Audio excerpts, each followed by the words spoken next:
Welcome back mga katandaan. Another day is another pagtitinda na naman tayo. Kaya ngayong araw na ito mga katandaan, tara, samahan niyo naman ako magtinda o maghanda ng ating baboy paninda sa araw na ito. At plus kung bago ka lang sa aking channel, no, mga katandaan, huwag mo nang kalimutan mag-subscribe.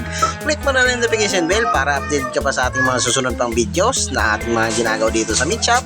Yung mga katulad nito, ayan, at dyan sa ating mga bagong butcher, para sa inyo na naman ang video na ito. At ngayong sa araw na ito ay magkakalas na naman tayo ng ating baboy paninda. At panoorin ito hanggang dulo. Ayan, let's go!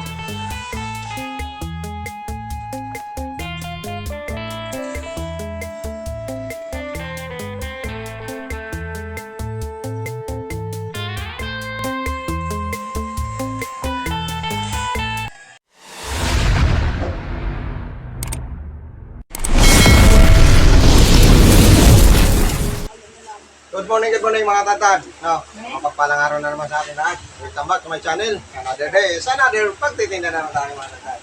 Kaya sa araw na ito mga tatad, tara, samahan nyo naman magkalas ng ating baboy paninda sa araw na ito. Let's G! At ito nga mga tatad, no, ang ating baboy sa araw na ito. Medyo may kalakihan na naman mga tatad.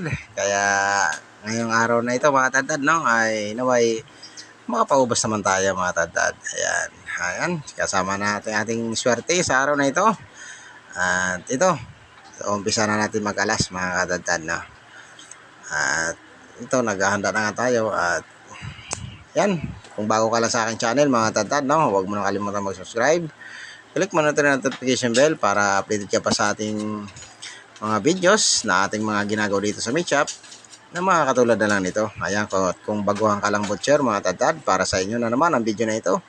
At tayo'y maghahanda na naman ng ating paninda sa araw na ito. Ayan. At dito nga mga tatad, no, nagpuputol na tayo ng ulo. Ayan, yan no, po ang una natin ginagawa. Ang ulo muna, no, sa pagkakalas ng ating baboy paninda ay kanya-kanya pula tayo ng estilo. At itong ibabahagi ko sa inyo, ito yung estilo namin dito, no, dito sa meat shop. Ayan, para dyan sa ating mga silent viewers, mga subscriber natin. At sa mga patuloy na nagtitiwala sa ating channel, no, o nagsusubaybay sa ating channel. At kung nagustuhan nyo mga tatad ang video na naman na ito, ay pakicomment naman dyan sa baba kung saan kayo. At kung ano pang gusto nyo malaman tungkol sa pagtitinda ng baboy, no.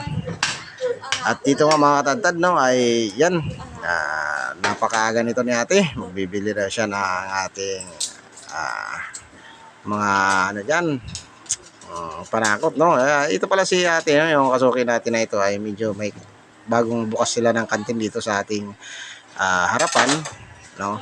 Ayan, dito na din siya nakuha ng baboy at sariwang katay at bagong katay talaga ito mga tatad. Ayan, nagpa-reserve na nga siya mga tatad, no. At tayo nga tinanghali ngayon ng gising, no, or talagang sinadya natin tanghali kasi dito naman mga tatad, no, ay 5 talaga tayo nagbubukas.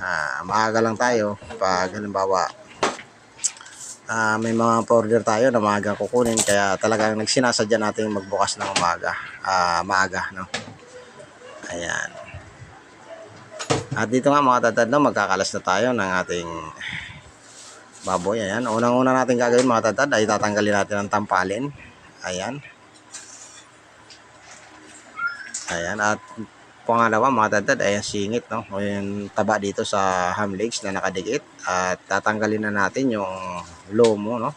Sa pantanggal lang ng lomo mga tatad ay napakadali po kasi nakadikit lang po yan dito sa ibabaw ng limpo at saka ham legs.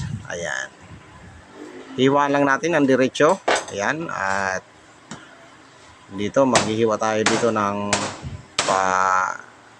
triangle, no. Ayan, at gawa ng ang ating limpo ay may pitcho kung tawagin mga tatad. Nakikita nyo yung patulis, pero sa iba mga tatad ay wala ng pitcho, no. Kaya ang kanilang limpo doon ay straight lang o straight cut, no. Ayan, dito sa atin, ayan, sa nakikita nyo yung hawak ko na yan, yan ang tinatawag na pitcho. Ayan, no. Yan, kaya ang limpo natin dito ay medyo may patulis.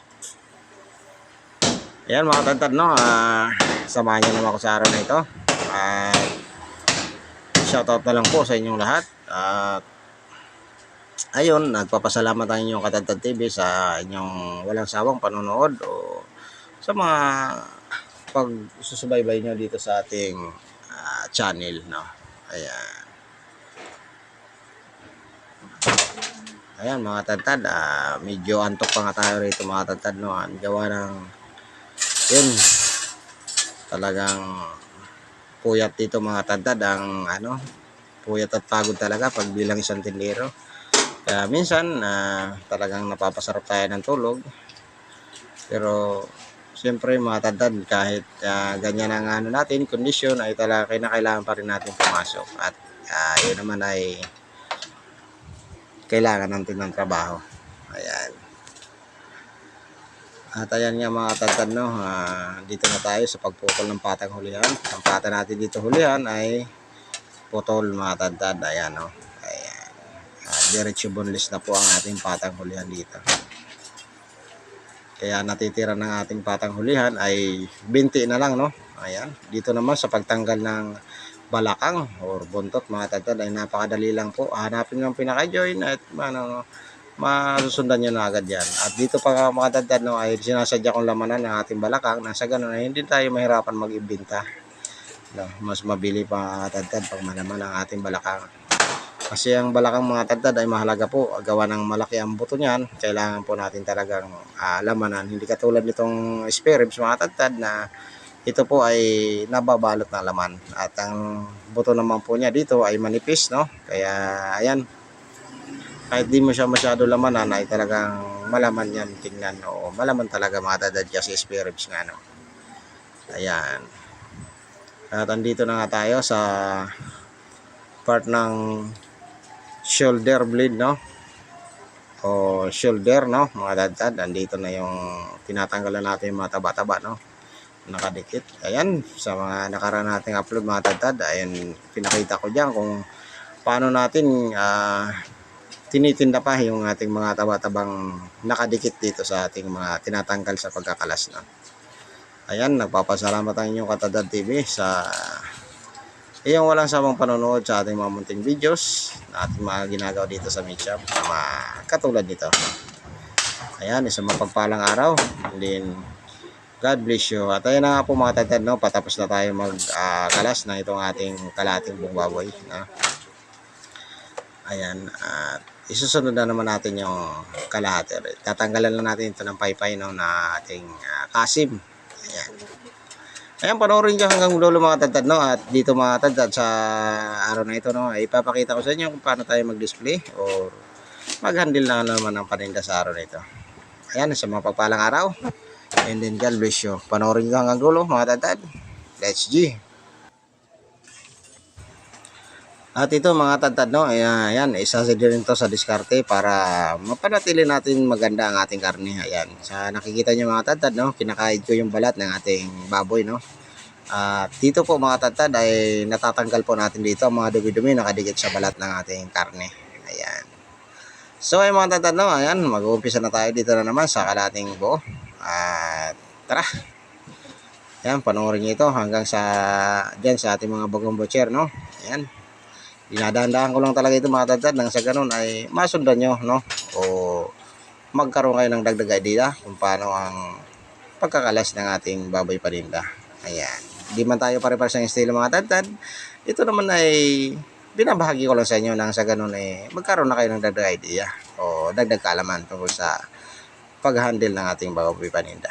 Ayan, so mapagpalang araw mga tadtad. Let's see mga tadtad, panoorin nyo ito mga dulo.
Variante? Oo.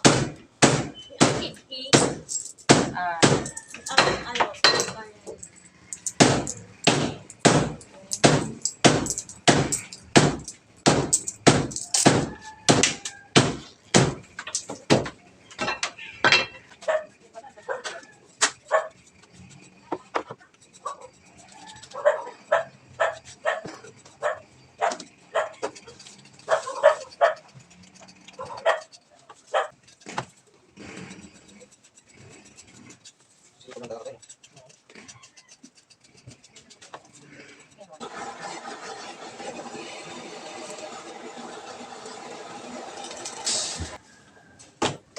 Sakto lang.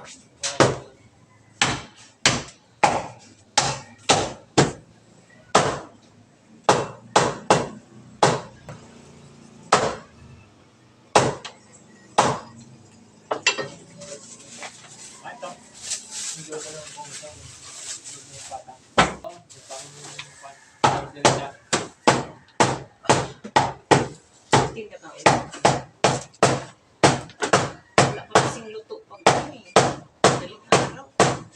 Yun o, may luto na. Tapos papasok pa ako. Saan ka papasok? Kala ko. Sa madaling araw talaga pasokan. Tapos nagtrabaho pa ako. Daming trabaho. Kaya nga, no? Naunan mo ang isa, nakaalis na yung isa. Ngayon, ang mahirap pati doon, kung papasok ka na, may papapasukan pa. Parang doble pagod ba? Pero hirap. Kaya nga. Yung mga anak, Kaya minsan ako, sinisipan ko na lang eh. Ang mga anak, iwanan, walang ulam. Ayan o, bago pumasok ito mo, tinatanghali, di ba? Papapasok pa yung pagpunta rito eh. Kaya maraming trabaho. Sideline na no, Manay? Yan ang tinatawag na sideline. Tinitiraw na naman ako doy. Huwag din doy. Sideline ba na Manay?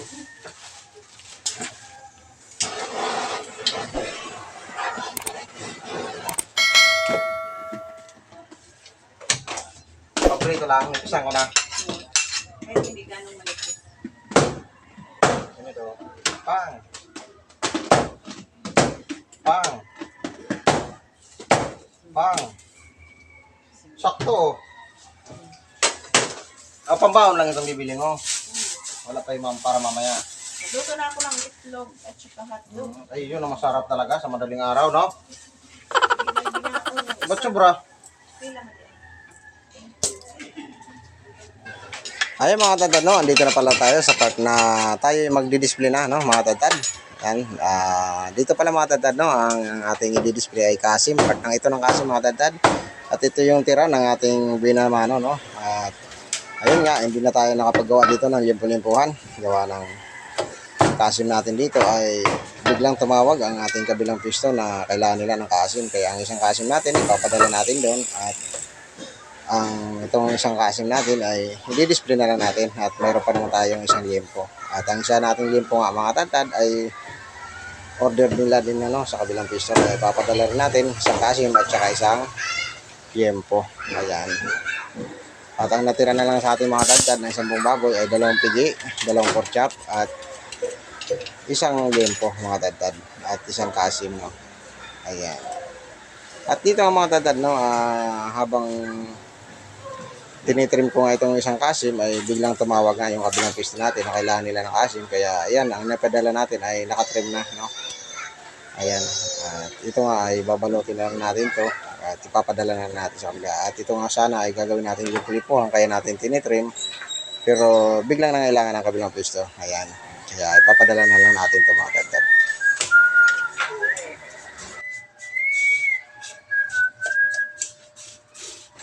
At ayun mga tatad, no, tamang sipo lang tayo dyan habang naghahanda tayo ng ating paninda. Ayan mga tatad, no, salamat na naman sa inyong walang sawang panonood. Kung nakaabot pa kayo sa part na ito, no, mga tatad, paki-comment naman sa baba at paki-comment naman kung ano pang gusto nyo malaman tungkol sa pagtitinda ng baboy. Ayan mga tatad, sa mapagpalang araw, and God bless you.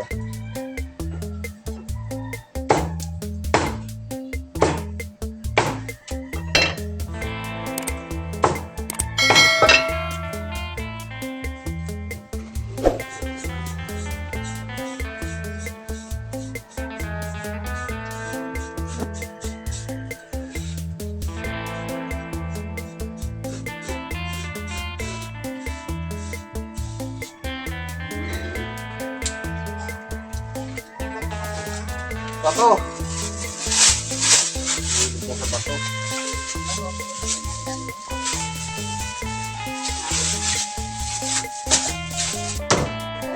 At dito pala mga tandad, no, ay may order pala sa atin, 4 na kilong limpo. Muntik na natin makalimutan mga tandad. Itong 4 na kilong limpo mga tandad ay dalawa-dalawa bawat isang kilo, no.